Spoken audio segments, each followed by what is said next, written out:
ഈ പ്രതിപക്ഷ നേതാവിന്റെ വോക്കൌട്ട് പ്രസംഗവേളയിൽ പലപ്പോഴായി ഭരണപക്ഷ ഭാഗത്തു നിന്നും ബഹളം വെച്ചത് അല്പനേരം ഭരണപ്രതിപക്ഷ ബഹളത്തിന് വഴിവെക്കുകയും ചെയ്തു. പിന്നീട് ഈ സഭാ നടപടികൾ ഉപേക്ഷിച്ചുകൊണ്ട് വാക്കൌട്ട് നടത്തിയ പ്രതിപക്ഷം പുറത്തേക്ക് പോയി. ശരി, ബിനോയാണ് വിവരങ്ങൾ പങ്കുവച്ചത്.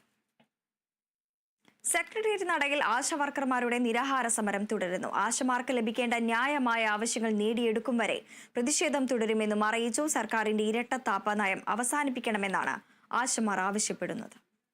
ആശാവർക്കർമാരുടെ പ്രതിഷേധം ഇപ്പോൾ 40 ദിവസത്തിലെത്തി നിൽക്കുകയാണ്. ഇപ്പോഴും സർക്കാർ അനുനയ നീക്കത്തിന് കാര്യമായ ശ്രമം നടത്തുന്നില്ല എന്നുള്ള ആരോപണം ഉയർന്നു വരുന്നുണ്ട്. അതേ ഘട്ടത്തിൽ തന്നെ ആശാവർക്കർമാർക്കായി കേന്ദ്രത്തോട് കാര്യങ്ങൾ അവതരിപ്പിക്കാൻ മന്ത്രി ഡൽഹിയിലേക്ക് പോയത് പ്രഹസനമാണെന്നുള്ള ഒരു ചൂണ്ടിക്കാട്ടൽ പലയിടത്തുമുണ്ട്.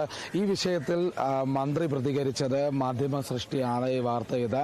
എന്നാൽ ആശാവർക്കർമാരെ കാണുന്നത് ആശാവർക്കർമാരുമായി ബന്ധപ്പെട്ട കാര്യങ്ങൾ മന്ത്രി പറയാനായി പോയിരുന്നില്ല. അതേസമയം തന്നെ ആശാവർക്കർമാരുടെ പ്രതിഷേധ സമരത്തിന് പ്രത്യേകിച്ച് അടുത്ത ഘട്ടത്തിലേക്ക് പോയ നിരാഹാര സമരം ഇന്ന് 2ാം ദിവസത്തിലെത്തി നിൽക്കുകയാണ്. ആശാവർക്കർമാരുടെ പ്രതിഷേധം അത് ഇപ്പോൾ അടുത്ത ഘട്ടത്തിലേക്ക് എത്തി, നിരാഹാര സമരത്തിലേക്ക് എത്തി. അപ്പോൾ അത് സർക്കാർ ഇപ്പോഴും അവഗണന തന്നെയാണോ നൽകുന്നത്? അത് സർക്കാർ അവഗണിച്ചുകൊണ്ടിരിക്കുന്നത് ശരി തന്നെയാണ്. അവർക്ക് സമയം വേണം, ഫണ്ടില്ല എന്നൊക്കെയാണ് പറയുന്നത്. എന്തായാലും മുഖ്യമന്ത്രിക്ക് ഇതിൽ നിഷ്പക്ഷമായൊരു നിലപാട് സ്വീകരിക്കാം. എന്ത് ഫണ്ടില്ലെങ്കിൽ അല്ലെങ്കിൽ എന്ത് ചെയ്യാൻ പറ്റും. ഇപ്പോൾ അവർ പറയും ഇത്രയും പെൻഷൻ എന്ന് ഞങ്ങൾ ആരോഗ്യമന്ത്രിയോട് സംസാരിച്ചിരുന്നു. അവ ഇങ്ങനെ കണ്ടെത്താൻ പറ്റില്ല. ഇപ്പം നമുക്ക് പെൻഷനാവും ചോദിക്കുന്നില്ലേ? ഈ പെൻഷനാവാൻ വേണ്ടി എത്ര പേരുണ്ട്? 26,000 പേരിൽ കൂടിപ്പോയ ഒരു 50 പേരായിരിക്കും കാണുന്നത്, ഈ 62 വയസ്സായവർ. അപ്പോൾ അവർക്കൊരു 4-5 കോടി രൂപ ഉണ്ടെങ്കിൽ കൊടുത്തു വിട്ടുവിടും. 5 ലക്ഷം വെച്ചിട്ട് തീർച്ചയായിട്ടും കൊടുത്തുവിടാം. അപ്പൊ അതൊക്കെ പറയാം. ബാക്കിയുള്ളവർ പിന്നെയല്ലേ പെൻഷനാവുന്നത്?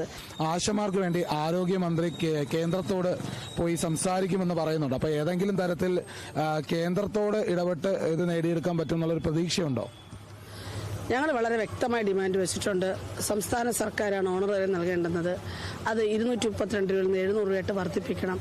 കേന്ദ്രത്തിനോട് ഇൻസെന്റീവ് ഉയർത്തണമെന്ന് നമ്മൾ ആവശ്യപ്പെട്ടിട്ടുണ്ട്, നിവേദനം കൊടുത്തിട്ടുണ്ട്. ഇപ്പം നമ്മുടെ ഈ മൂവ്മെന്റിലൂടെ ഈ വിഷയം രാജ്യസഭയിലും ലോക്സഭയിലും ചർച്ച ചെയ്തിട്ടുണ്ട്. അവരത് ഉയർത്തുന്നതിനെ കുറിച്ച് ആലോചിക്കുന്നുണ്ട്. അങ്ങനെ ചെയ്യാമെന്ന് വാക്കാൽ പറഞ്ഞിട്ടുണ്ട്. അപ്പൊ ചെയ്യട്ടെ രണ്ടു കൂട്ടരും. 3ാം ഘട്ടത്തിലേക്ക് പ്രതിഷേധം എത്തി നിൽക്കുമ്പോൾ പോലും ആശമാരുടെ ആവശ്യങ്ങൾ അത് പരിഗണിക്കുന്നതുവരെ സമരവും പ്രതിഷേധവും തുടരുമെന്ന് തന്നെയാണ് വ്യക്തമാക്കുന്നത്.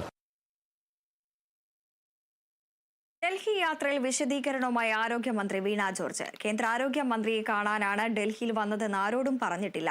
അപ്പോയിന്റ്മെന്റ് ലഭിച്ചാൽ കേന്ദ്ര ആരോഗ്യമന്ത്രിയെ കാണുമെന്നാണ് പറഞ്ഞത്. ഇന്നലെ തന്നെ കാണുമെന്ന് പറഞ്ഞില്ല. ആശമാരുടെ വിഷയത്തിൽ ആദ്യമായല്ല ഞാൻ കേന്ദ്ര